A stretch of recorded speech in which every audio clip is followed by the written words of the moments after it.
नमस्ते, म इभना, स्वागत छ मेरो किचनमा। आज फेरि पनि मैले हामी नेपालीहरूको एकदमै फेमस डिस तोरीको गुन्द्रुकको रसको रेसिपी लिएर आएकी छु।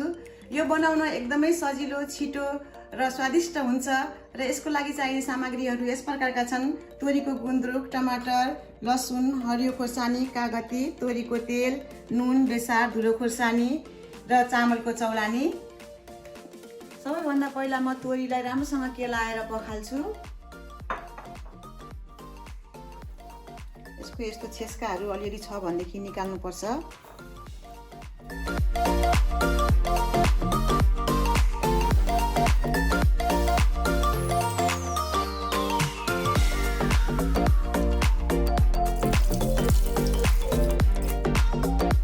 गुन्द्रुकको झाम्टा-झाम्टी अलिक लामो भएको भएर यसलाई राम्रोसँगले पखालेर निचोरिसकेपछि यसलाई मसिनो गरेर काट्नुपर्छ। यसो गर्नाले खान पनि सजिलो हुन्छ र पाकेपछि राम्रो पनि देखिन्छ।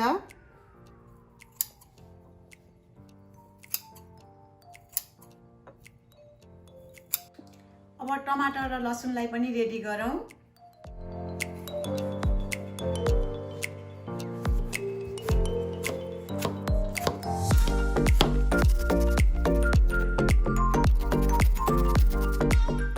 अब हाम्रो सबै सरदमहरू पनि रेडी भयो। मैले तोरीको तेलमा खुर्सानीलाई फुराएर निकाल्दैछु।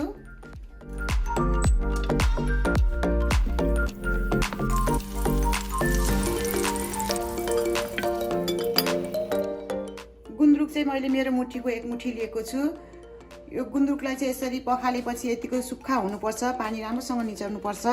र अब यसमा जिरा सिरा केही नफुराइकन अघि तातेको तोरीको तेलमा फेरि मैले यसलाई गुन्द्रुकलाई राखेर भुट्दैछु।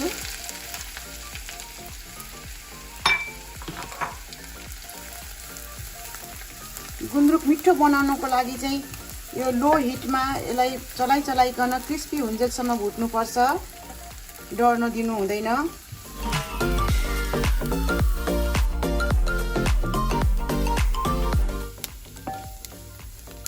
यसरी राम्रोसँग भुटिँदै आएको छ। अब यतिको भुटेपछि मैले यसमा अघि पिसेर राखेको ग्रेट गरेको लसुन राख्दैछु। यसमा 6वटा दाना जति छ। लसुन चाहिँ अलिक धेरै राख्नुपर्छ। तेल लसुन अलिक तोरीको गुन्द्रुकमा पकाउँदाखेरि अलिक धेरै राखेर पकाउनुपर्छ। अब यो राखेपछि पनि एकछिन यो लसुन रातो हुन्जेलसम्म भुट्नुपर्छ। आगो चाहिँ ठुलो बनाउनै हुँदैन।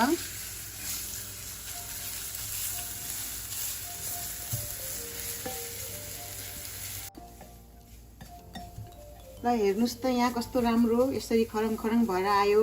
हल्का क्रिस्पी पनि भएको छ अनि यो यसरी भुटेर राम्रोसँगले हलुङ्गो भएको छ। लसुन पनि ठिक्कको ब्राउन कलरको भएको छ। अब यतिको भएपछि म यसमा अब अघि काटेर राखेको 2टा मैले टमाटर राख्दैछु।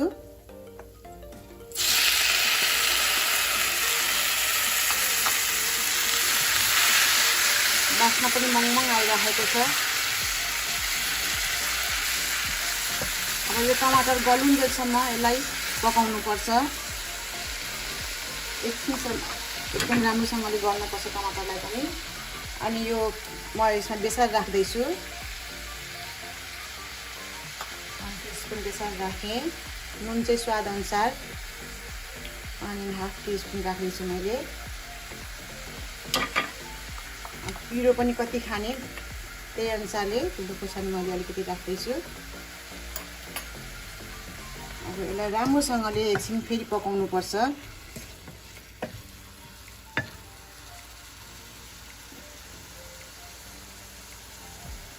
यसलाई अरू केही पनि धुलो धनियाको धुलो जिरा पाउडरहरू केही पनि राख्नु पर्दैन। यो यत्तिकै मिठो हुन्छ।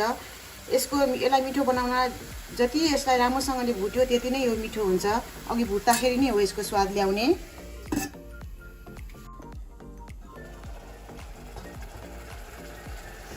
यसलाई यसरी छोप्दै चलाउँदै गर्नुपर्छ बीच-बीचमा।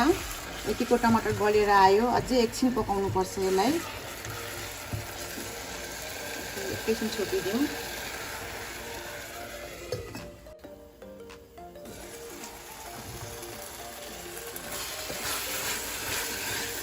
राम्रोसँगले टमाटरको पानी पनि सुक्दैछ। यसलाई चाहिँ यतिखेर राम्रोसँगले पकाउनुपर्छ, यो टमाटरको पानी सुकुन्जेलसम्म, अनि मात्रै पानी राख्नुपर्छ।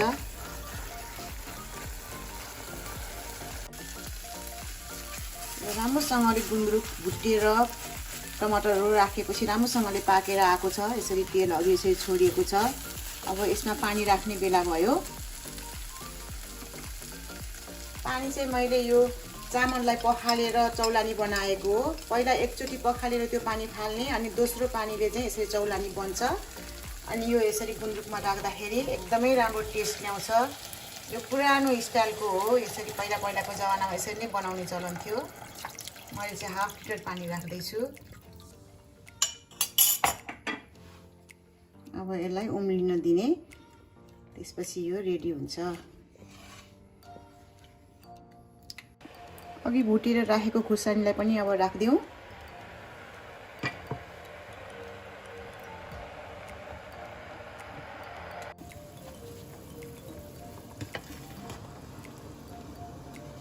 गुन्द्रुक पनि एकदम राम्रोसँगले पाक्यो। यतिको उम्लिएर आएपछि अब यो रेडी भयो। अब म यसमा अलिकति कागतीको रस राख्दैछु। यसले बास्ना पनि राम्रो ल्याउँछ, फ्रेस।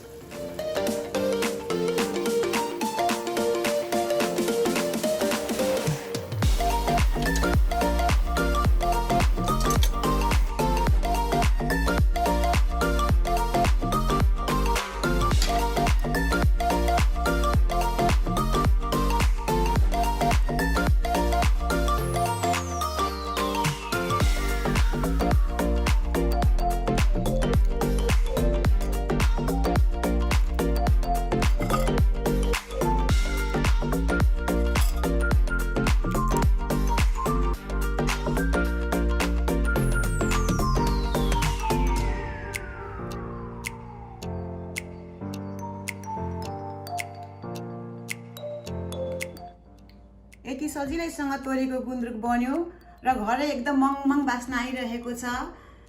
यो तोरीको गुन्द्रुक एकदम फ्रेस पनि हुनुपर्छ र यो मिठो हुनको लागि अघि मैले भने जस्तै लो हिटमा चलाइकन डढ्न नदिकन क्रिस्पी हुन्जेलसम्म भुट्नुपर्छ र तातो राइससँग घिउ हालेर खाँदा एकदमै यसको मजै अर्कै आउँछ। र आशा छ हजुरहरूलाई पनि यसरी नै बनाएर खाँदाखेरि एकदम मिठो हुनेछ।